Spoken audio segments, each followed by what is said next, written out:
So hello guys, welcome back to my YouTube channel. This is Sheetal Kushwaha. तो अगर आपने इस वीडियो पर क्लिक किया, इट मीन्स कि आपका हाफ ईयरली का जो रिजल्ट रहा है वो इतना एक्सपेक्टेड था उतना अच्छा नहीं गया। It's my story. तो मैं बस स्टोरी आपके साथ शेयर करूंगी, कोई भी चिपड़ी चुपड़ी बातें नहीं करूंगी। जो सच है, प्रैक्टिकल है, रियल है, वही आपके सामने रखूंगी। और हाँ, वीडियो को लास्ट तक जरूर देखना क्योंकि ये आपके लिए बहुत ज़्यादा बेनिफिशियल होने वाली है। तो सबसे पहले स्टार्ट करती हूँ मैं मेरी रियल स्टोरी के साथ। तो अभी मैंने अपनी 12th कंप्लीट की है एंड मैंने अपनी 12th की स्टार्टिंग के टाइम किसी और एग्ज़ाम्स वगैरह के लिए मैं थोड़ी सी उन चीज़ों पर अलाइन हो गई थी और मुझे नहीं पता था कि मेरे को अब आगे क्या करना है। मैं जस्ट एक एग्ज़ाम को उठाकर उसके लिए अलाइन हो गई थी, ना कि अपने 12th बोर्ड्स के लिए।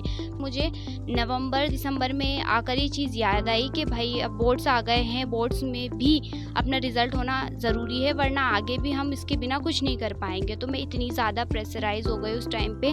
मेरा हाफ ईयरली का जो रिज़ल्ट था दैट इज़ 6-7 की लाइन में कुछ रिज़ल्ट था। क्लास में पोजीशन थी कुछ 12th या 13th, जो कि रैंक भी नहीं होती है। तो मैं इतना ज़्यादा डिमोटिवेट हो गई थी क्योंकि मेरे 10th में भी एक MP टॉपर की पोजीशन रही है। तो हर टीचर, हर स्टूडेंट मुझे इतना ज़्यादा टॉर्चर लगने लगा था। हर कोई बोल रहा था बस एक बार हो गया टॉप, आपका 10th में हो गया, अब क्या होगा। मेरे ऊपर इतना ज़्यादा प्रेशर बढ़ गया था कि मैंने एक बार टॉप कर लिया, अब अगर अगेन मैंने टॉप नहीं किया तो फिर लोग मुझे किस तरीके से देखेंगे। मतलब इतना ज़्यादा मेरे ऊपर एंजाइटी, प्रेशर बढ़ गया था क्योंकि बहुत कम टाइम बचा हुआ था। बट मैंने सोचा कि अब तो कुछ हो ही नहीं सकता है, या तो आर या पार।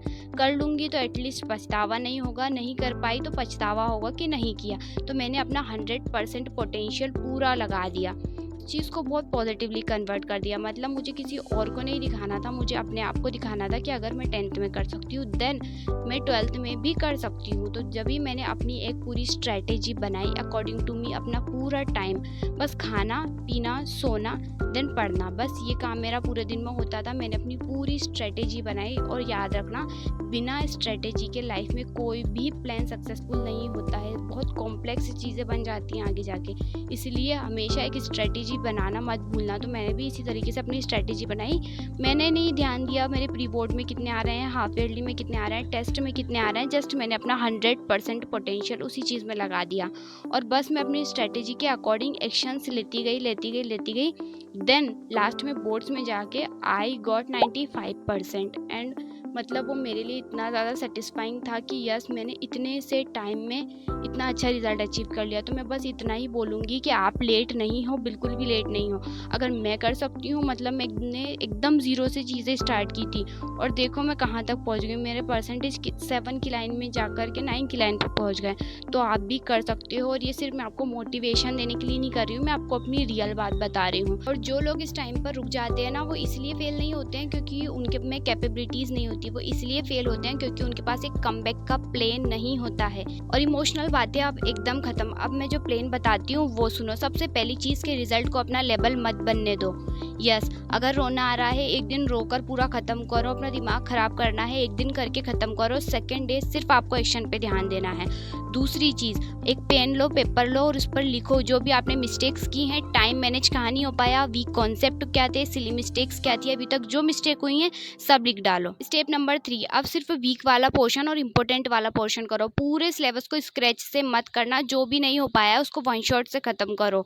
बोर्ड्स के फ्रिक्वेंटली आस्क्ड क्वेश्चन करो, NCERT बेस्ड क्वेश्चंस करो, रिपीटेड कॉन्सेप्ट एंड आंसर्स करो। हाँ, और एक चीज़ और जो कि मुझे बहुत प्रॉब्लम आई थी, school tuition and self study का टाइम मैनेज नहीं हो पाता है। तो बस इतनी सी बात सुनो कि स्कूल जाना है तो उधर आपको अपना टाइम वेस्ट नहीं करना है। जो टीचर पढ़ा रहा है उसको समझो, पढ़ाई नहीं हो रही है वहाँ पे तो उस टाइम को यूटिलाइज करो। और अगर ट्यूशन जाते हो तो उसका मतलब ये नहीं होता है कि आप सब कुछ फिर से रिपीट करो।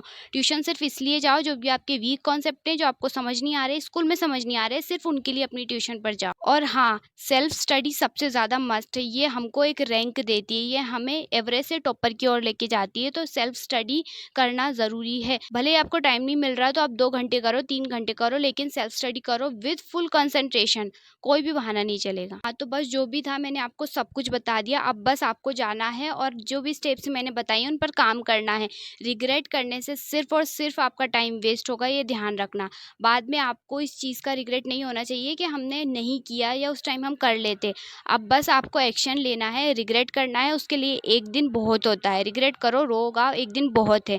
अब बस आपको लेना है तो प्लान और उस पे एग्ज़ीक्यूशन। और हाँ, ये बात ध्यान रखना, अगर मैं कर सकती हूँ तो आप भी कर सकते हो। और ये बात मैंने कोई बनाई हुई बात बिल्कुल नहीं बताई है, ये सिर्फ़ मेरी बात है, इसलिए मैंने आपके साथ शेयर की। और इस चैनल पे आपको एकदम रियल चीज़ें ही मिलेंगी।